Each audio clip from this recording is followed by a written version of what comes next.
नमस्कार सभी को, मैं Navneet Gautam classes of physics में आप सभी का स्वागत करता हूं। Theory of radiation.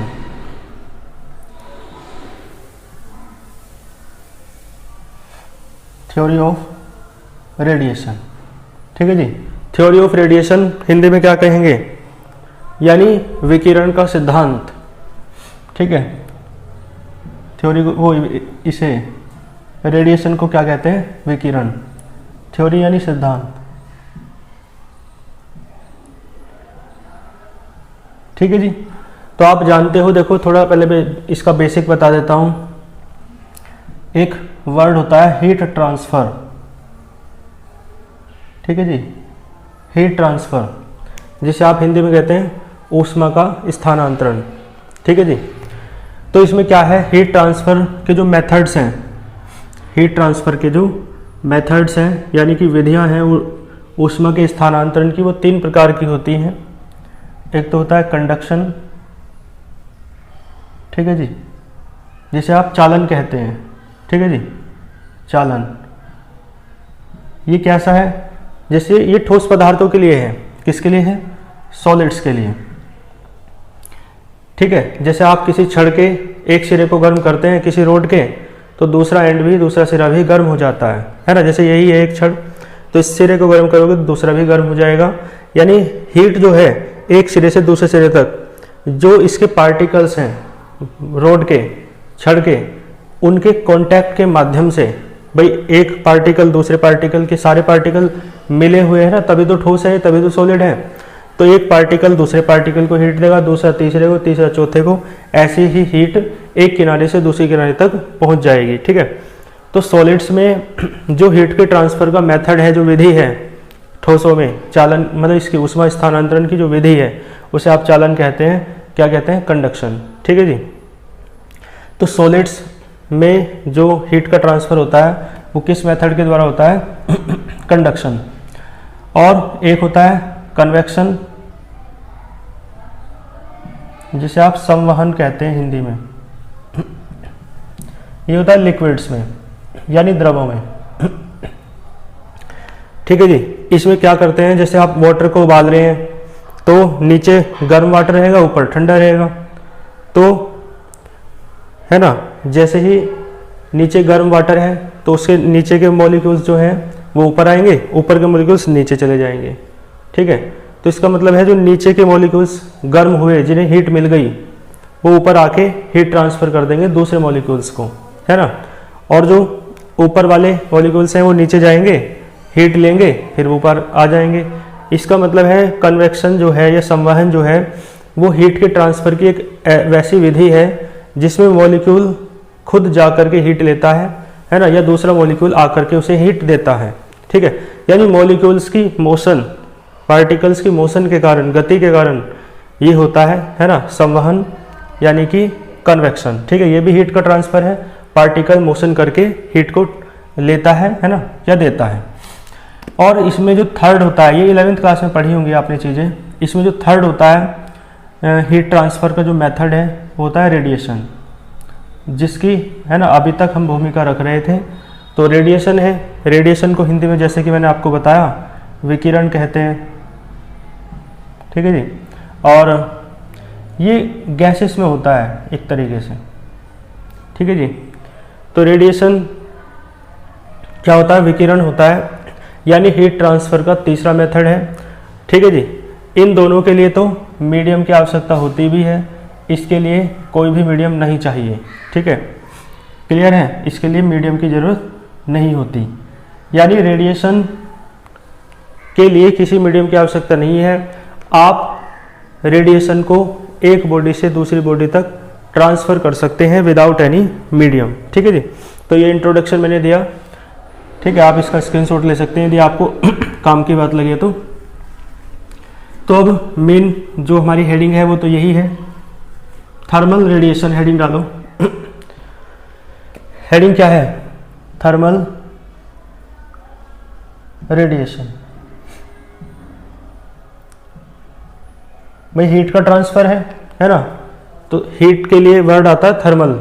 तो थर्मल रेडिएशन यानी ऊष्मीय विकिरण, क्या कहेंगे हिंदी में, ऊष्मीय विकिरण। ठीक है जी, ऊष्मीय विकिरण, थर्मल रेडिएशन। तो देखो मैक्सवेल ने बताया था, ठीक है जी, क्या बताया था कि कोई एक हॉट बॉडी है, ये हॉट बॉडी है और ये कोल्ड बॉडी है। आपको पता तो है कि हॉट बॉडी से कोल्ड बॉडी तक हीट ट्रांसफर होगी, है ना, और कब तक होगी, जब तक कि दोनों का टेम्परेचर या दोनों की हीट सेम ना हो जाए। ठीक है, और ये ऐसे हीट का ट्रांसफर होने के लिए आप देखकर बताओ क्या किसी मीडियम की ज़रूरत है ना, किसी भी मीडियम की आवश्यकता इसमें नहीं है। आप देख सकते हो एक हॉट बॉडी के बराबर में एक कोल्ड बॉडी रखो, थोड़ी देर बाद आप देखेंगे कि वो हॉट बॉडी का टेम्परेचर कम हुआ, कोल्ड बॉडी का टेम्परेचर बढ़ा और दोनों का टेम्परेचर बराबर हो गया। ठीक है, तो इसका मतलब है मैक्सवेल ने बताया कि किसी हॉट बॉडी से कोल्ड बॉडी तक जो हीट ट्रांसफर होती है वो किसके माध्यम से होती है ना, थर्मल रेडिएशन के माध्यम से होती है। क्लियर है, यानी थर्मल रेडिएशन एक ऐसा रेडिएशन है जो किसी हॉट बॉडी से कोल्ड बॉडी तक हीट का यानी कि एनर्जी का ट्रांसफ़र करता है ना। जैसे कि आप देख सकते हो सन से लाइट आती है, सनलाइट आती है ना अर्थ तक, तो सन भी एक हॉट बॉडी है, अर्थ क्या है उसके रेस्पेक्ट में तो कोल्ड बॉडी है। तो हॉट बॉडी से कोल्ड बॉडी तक हीट आती है और बिना किसी मीडियम के आती है। मीडियम की तो आवश्यकता नहीं है क्योंकि फ्री स्पेस होता है सन और अर्थ के बीच में, तो है ना, एटमॉस्फेयर में यहीं आके तो एयर है, बाकी एटमॉस्फेयर से ऊपर तो फ्री स्पेस है, वैक्यूम है। तो बिना किसी मीडियम के सनलाइट अर्थ तक आती है, तो वो हॉट बॉडी से, है ना, रेडिएशन आती है, थर्मल रेडिएशन। ठीक है, किसकी फॉर्म में आती है ये, इलेक्ट्रोमैग्नेटिक वेव्स की फॉर्म में। ठीक है जी, इलेक्ट्रोमैग्नेटिक वेव्स की फॉर्म में, यानी जो रेडिएशन आती है ना वो विद्युत चुंबकीय तरंगों के रूप में आती है, जो विकिरण होती है। ठीक है, जिसे आप क्या कह सकते हो, इलेक्ट्रोमैग्नेटिक वेव्स। ठीक है, इलेक्ट्रोमैग्नेटिक वेव्स जो है वो आप पढ़े हैं 12th क्लास में। इलेक्ट्रोमैग्नेटिक वेव्स क्या होती हैं, 8वां चैप्टर था 12th में, यानी कि विद्युत चुंबकीय तरंगे। तो विद्युत चुंबकीय तरंगों के रूप में ये रेडिएशन आती है सन से लेकर, है ना, अर्थ तक। कर लोगे रेडिएशन, थर्मल रेडिएशन क्या है।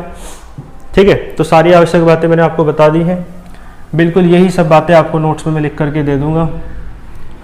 और अब सुनो, इसकी प्रॉपर्टीज के बारे में बात कर लेते हैं, थर्मल रेडिएशन की प्रॉपर्टीज के बारे में। प्रॉपर्टीज यानी गुण या विशेषताएं, प्रॉपर्टीज ऑफ थर्मल रेडिएशन, इसे आप गुण कह सकते हो, विशेषताएं कह सकते हो, है ना। तो देखो मैंने आपको पॉइंट वाइज में बता दूं, अभी मैंने आपको बताया कि जो थर्मल रेडिएशन है वो ट्रैवल करती है इलेक्ट्रोमैग्नेटिक वेव्स की फॉर्म में, है ना। क्लियर है, तो आप कह सकते हो thermal radiation is the electromagnetic waves, यानी थर्मल रेडिएशन कुछ अलग नहीं है बल्कि वो इलेक्ट्रोमैग्नेटिक वेव्स है, विद्युत चुंबकीय तरंगे हैं, विच ट्रेवल्स, है ना, with the speed of light in free space और वैक्यूम, है ना, जो वैक्यूम में या फ्री स्पेस में स्पीड ऑफ लाइट से मोशन करती है। ठीक है जी, कौन, थर्मल रेडिएशन।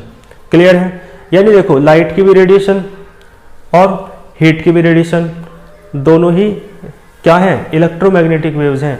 आपको ये बात तो पहले पता होगी कि लाइट की तरंगे हैं, वेव्स हैं, वो कैसी होती हैं, इलेक्ट्रोमैग्नेटिक, है ना, विद्युत चुंबकीय। लेकिन अब आप एक बात और ध्यान रखेंगे, जो थर्मल रेडिएशन है वो भी इलेक्ट्रोमैग्नेटिक वेव्स है। क्लियर है, तो थर्मल रेडिएशन यानी उसमें विकिरण भी, विकिरण प्रकाश का भी है और ऊष्मा का भी है। तो दोनों के विकिरण में एक समानता ये है कि दोनों ही प्रकार के जो विकिरण है, रेडिएशन है, वो इलेक्ट्रोमैग्नेटिक वेव्स से बने हैं। यानी लाइट का रेडिएशन भी इलेक्ट्रोमैग्नेटिक रेडिएशन है, वो इलेक्ट्रोमैग्नेटिक वेव्स है, और थर्मल रेडिएशन यानी हीट का रेडिएशन भी इलेक्ट्रोमैग्नेटिक वेव्स है ना। तो आप पहला पॉइंट लिख सकते हैं, क्या लिखोगे, thermal radiation is the electromagnetic waves. ठीक है जी, which travels with the speed of light in free space और वैक्यूम। पहला पॉइंट समझ में आया, क्लियर है। इसका अर्थ तो समझ में आएगा होगा, मैंने समझा दिया है कि थर्मल रेडिएशन क्या है, वास्तव में इलेक्ट्रोमैग्नेटिक वेव है ना, जो निर्वात में, है ना, या निर्वात ही होता है, फ्री स्पेस और वैक्यूम एक ही बात है ना। फ्री स्पेस का मतलब भी निर्वात और वैक्यूम का मतलब भी निर्वात, है ना। फ्री स्पेस को अंतरिक्ष भी कह सकते हो।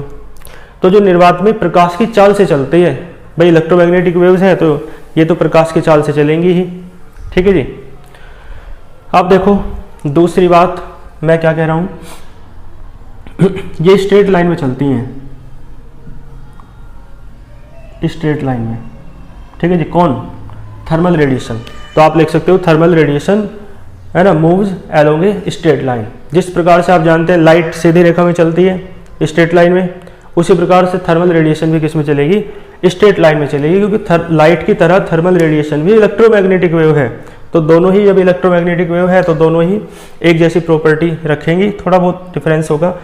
तो लाइट की जो इलेक्ट्रोमैग्नेटिक वेव्स हैं, मतलब लाइट भी किस में चलती है? स्ट्रेट लाइन में, क्योंकि उसकी जो वेव्स हैं वो इलेक्ट्रोमैग्नेटिक वेव्स हैं।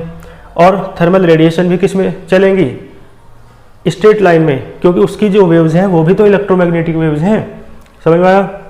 और देखो लाइट की तरह, है ना, थर्मल रेडिएशन भी इंसिडेंट्स, ये जो लाइट के इंसिडेंट्स हैं इन्हें दिखाती है ना। लाइट इंसिडेंट्स, लाइट के इंसिडेंट्स कौन कौन से हैं? यानी प्रकाश की घटनाएं, जैसे कि रिफ्लेक्शन ऑफ लाइट है ना, प्रकाश का परावर्तन, या रिफ्रैक्शन है, प्रकाश का अपवर्तन, है ना, या पोलराइजेशन है, प्रकाश का ध्रुवण, या कुछ, है ना, डिफ्रैक्शन है, प्रकाश का विवर्तन, ठीक है। ऐसे ही बहुत सारे हो सकते हैं, ठीक है।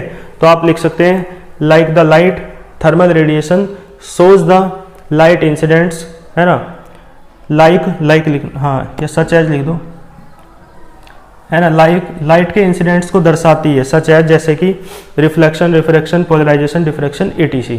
क्लियर है बात? समझ में आई? इसका मतलब है जो ऊष्मीय विकिरण है वो भी प्रकाश की तरह प्रकाश के परावर्तन, अपवर्तन, ध्रुवण तथा विवर्तन आदि प्रकाशिक घटनाओं को दर्शाता है, ठीक है। भाई दोनों सेम है ना, ये भी तो इलेक्ट्रोमैग्नेटिक वेव है, तो ये भी लाइट की तरह ही है। और देखो, हाँ, एक अंतर है इनमें, एक अंतर पता है क्या है? इसकी जो वेवलेंथ है वो ज़्यादा होती है। थर्मल रेडिएशन की जो वेवलेंथ है ना, थर्मल रेडिएशन की वेवलेंथ ज़्यादा होती है किससे? लाइट की वेवलेंथ से, ठीक है। बस ये बात है। तो इसी कारण से जो थर्मल रेडिएशन है ना वो इंफ्रारेड रीजन में, है ना, यानी कि अवरक्त विकिरण कहलाती है ये, ठीक है। क्योंकि मतलब अवरक्त क्षेत्र में पड़ती है ये। प्रकाश के बहुत सारे क्षेत्र होते हैं ना, दृश्य प्रकाश, है ना, अवरक्त प्रकाश, पराबैंगनी प्रकाश, है ना, यानी इंफ्रारेड रीजन, बहुत सारे रीजन्स होते हैं लाइट के। इंफ्रारेड रीजन है ना, विजिबल रीजन है, अल्ट्रावायलेट रीजन है ना, इस तरीके से। तो बहुत सारे रीजन में से इसकी वेवलेंथ जो रेडिएशन है, ये थर्मल रेडिएशन, इसकी ज़्यादा होती है वेवलेंथ, लाइट की वेवलेंथ से ज़्यादा होती है। इस कारण से जो लाइट है ये तो विजिबल लाइट, विजिबल रीजन में पड़ती है, और ये जो रेडिएशन है ये आपकी इंफ्रारेड रीजन में पड़ती है, ठीक है जी, यानी अवरक्त क्षेत्र में पड़ती है प्रकाश के। क्लियर है? तो ये आंखों से दिखाई नहीं देती, क्योंकि अवरक्त क्षेत्र आपको केवल वही तो दिखता है जो दृश्य क्षेत्र में होता है, जो विजिबल रीजन में होता है। तो लाइट तो आपको दिख रही है चारों तरफ फैली हुई, लेकिन रेडिएशन नहीं दिखेगी। एक हॉट बॉडी से कोल्ड बॉडी में जो थर्मल रेडिएशन या हीट का ट्रांसफर होगा रेडिएशन के माध्यम से, वो आपको दिखेगा नहीं कि हॉट बॉडी से निकल के भाई कुछ किरणें जा रही हैं, ऐसा थोड़ा ना दिखेगा, ठीक है जी। तो इस तरीके से ये बात मैंने आपको बताई कि थर्मल रेडिएशन जो है इसकी वेवलेंथ कैसी होती है ना, ज़्यादा होती है। इसकी वेवलेंथ कैसी होती है? ज़्यादा होती है लाइट की वेवलेंथ से। कर लोगे? इसी कारण ये इंफ्रारेड रीजन में पड़ती है। और एक बात और देख लो इसी से रिलेटेड, जो लाइट देखो, ये थर्मल रेडिएशन जो है जब इन्हें शो करती है, रिफ्लेक्शन को, रिफ्रैक्शन को, पोलराइजेशन को, डिफ्रैक्शन को, तो इनके नियमों का पालन भी तो करेगी।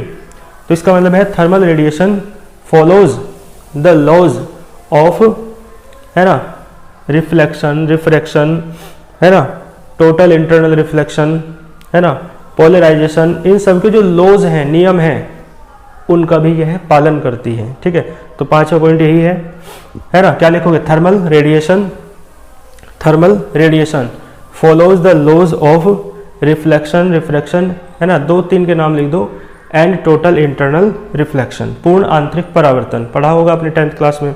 ठीक है, तो ये सब मैंने आपको इसके बारे में बता दिया है, इसका एक स्क्रीनशॉट ले लो आप।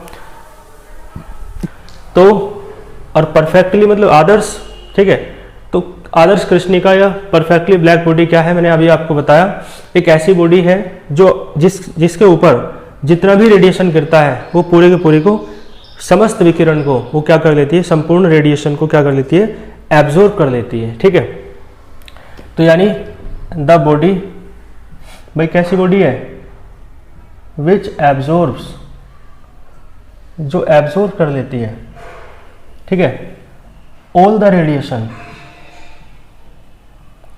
ठीक है, ऑल द रेडिएशन, ठीक है, सभी सारे विकिरण को, ऑफ ऑल वेवलेंथ्स,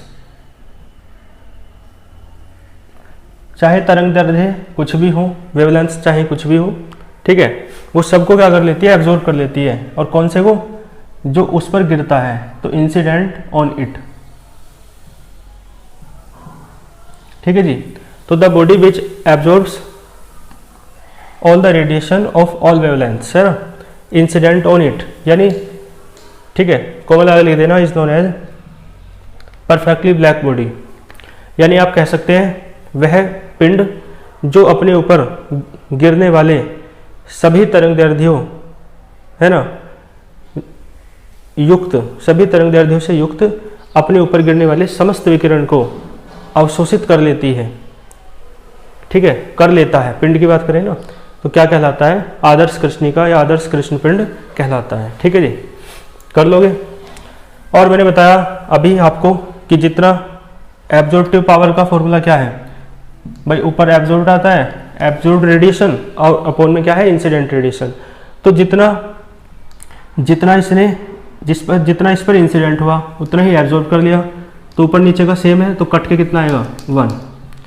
तो आप लिख देंगे नेक्स्ट लाइन से, absorptive power of perfectly black body is 1, that is करके लिखना ए लैम्डा बराबर 1। ठीक है जी, तो ए लैम्डा 1 है। और हाँ, परफेक्टली ब्लैक बॉडी वैसे तो कोई नहीं होती है ना, अपने आप में कोई भी बॉडी परफेक्टली ब्लैक बॉडी नहीं है, कोई भी पिंड आदर्श कृष्णिका नहीं है। लेकिन ठीक है, किसे समझा जाता है आदर्श कृष्णिका, काजल को। काजल समझते हो ना, जो आंखों में लगाई जाती है, वही काजल है ना, उसे काजल ही कहते हैं हिंदी में भी, इंग्लिश में भी। काजल और प्लैटिनम ब्लैक, है ना, किसी लड़की का नाम मत सोचना काजल है, कभी आपके आसपास कोई रहती हो तो काजल या प्लैटिनम ब्लैक। प्लैटिनम ब्लैक का मतलब है प्लैटिनम की कालिख, है ना, ये दोनों काली होती है, काजल भी काली होती है, प्लैटिनम ब्लैक भी काला, है ना, प्लैटिनम की जो कालिख है वो भी काली होती है। तो इन दोनों को, है ना, क्या समझा जाता है, परफेक्टली ब्लैक बॉडी। यानी ये दोनों ऐसी बॉडी हैं जो अपने ऊपर गिरने वाले समस्त रेडिएशन को एब्जॉर्ब कर लेती हैं, है ना। और हालांकि मैंने बताया कोई भी body completely perfectly black body नहीं होती, लेकिन ये लगभग 96-97% भी यदि एब्जॉर्ब कर लेंगी रेडिएशन का, तो इन्हें क्या समझ जाता है, परफेक्टली ब्लैक बॉडी, है ना।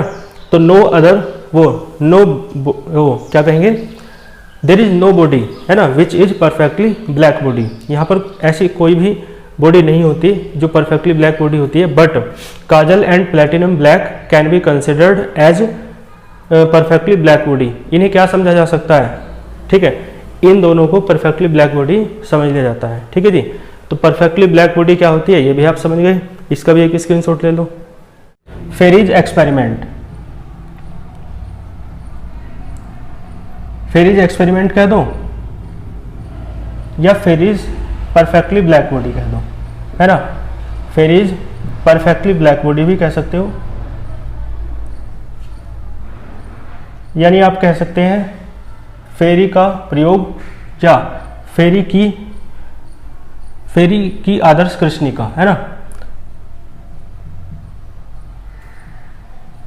फेरी ने एक परफेक्टली ब्लैक बॉडी बनाने का प्रयास किया, तो वो उन्हीं के नाम से कहलाती है, फेरीज परफेक्टली ब्लैक बॉडी। ठीक है जी। देखो कैसी है परफेक्टली ब्लैक बॉडी, तो आप जानते हैं जिसके ऊपर इंसिडेंट हो जितना भी रेडिएशन वो सारा का सारा एब्जॉर्ब कर ले, रिफ्लेक्ट ना करे, है ना। ठीक है भाई, टकरा के वापस ना जाए, सारा का सारा अवशोषित हो जाए। तो उन्होंने क्या लिया, एक होलो स्फेयर लिया। क्या लिया, एक होलो स्फेयर, डबल लेयर वाला एक होलो स्फेयर लिया, है ना, डबल लेयर वाला है, तो बना लो चलो तसल्ली में।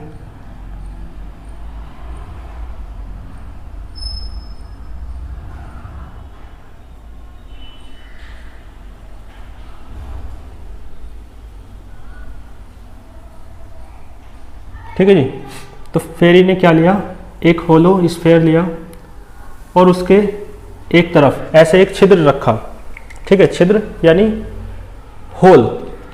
और देखो होल के सामने की तरफ देखो, जैसे रेडिएशन आएगी ऐसे तो टकरा के फिर सीधी वापस चली जाती। तो उन्होंने क्या किया, एक ऐसे डेल्टा टाइप, डेल्टा होता है ना ऐसे, एक डेल्टा टाइप स्ट्रक्चर उन्होंने क्या की, उसके अंदर होल के सामने उन्होंने लगा दी, है ना।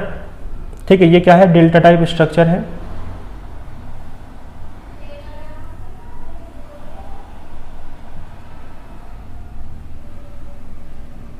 डेल्टा के आकार की, है ना, संरचना है। ठीक है, और ये होलो स्फेयर है आपका, यानी कि खोखला गोला। ठीक है जी।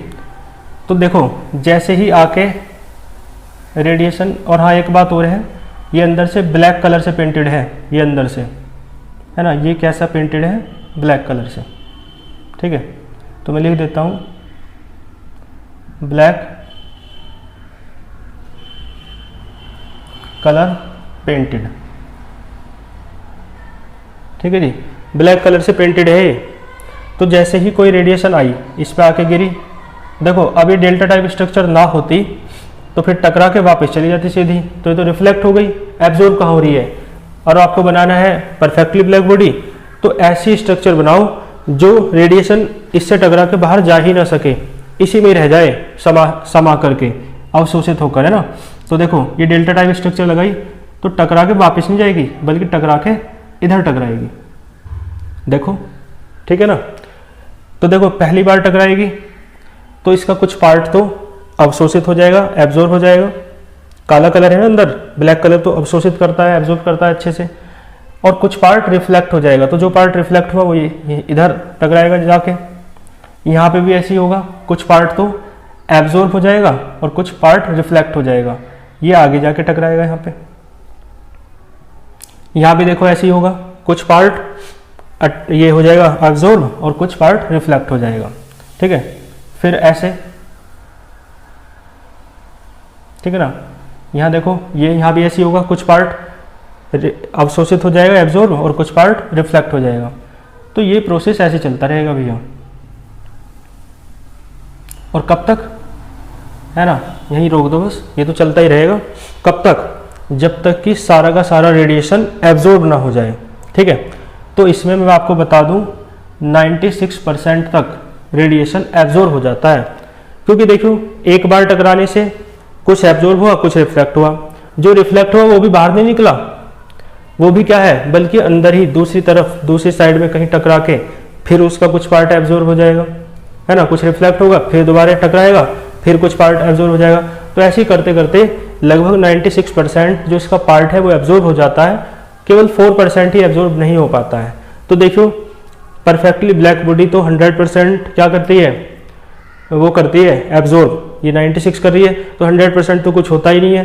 तो इसलिए ये भी अपने आप में, जो फेरी ने बनाई थी परफेक्टली ब्लैक बॉडी, ये भी क्या मतलब, ये जो फेरी ने एक्सपेरिमेंट किया तो ये जो बॉडी आपको दिख रही है इसे भी क्या समझा जाता है, परफेक्टली ब्लैक बॉडी। ठीक है, तो बात समझ में आई, मैंने आपको समझा दिया है। इसमें एक होलो ग्लास स्फेयर होता है जिसमें एक साइड होल रहता है, होल के सामने एक डेल्टा टाइप स्ट्रक्चर रहती है, है ना, और अंदर से ब्लैक कलर से प्रिंटेड रहता है, ठीक है जी।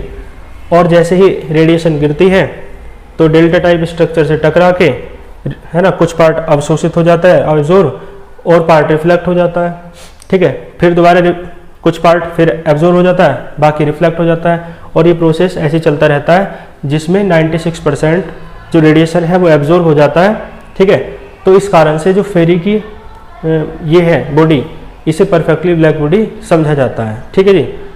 क्योंकि मैंने आपको बताया था कोई भी ऐसी बॉडी नहीं है जो अपने ऊपर गिरने वाले समस्त रेडिएशन को एब्जॉर्ब कर ले, तो फेरी ने ये एक्सपेरिमेंट किया, ठीक है। और फेरी का ये जो एक्सपेरिमेंट से बनी हुई बॉडी है, ये परफेक्टली ब्लैक बॉडी के बहुत नियर है, बहुत निकट है, क्योंकि ये 96% तक कर रही है एब्जॉर्ब, तो 100% करने वाली परफेक्टली ब्लैक बॉडी है, और 100% कुछ नहीं होता, तो ये लगभग उसके करीब है, ठीक है। तो इसका भी एक स्क्रीनशॉट लो, इसकी लैंग्वेज वगैरह लिख करके आपको PDF नोट्स में मिल जाएगी।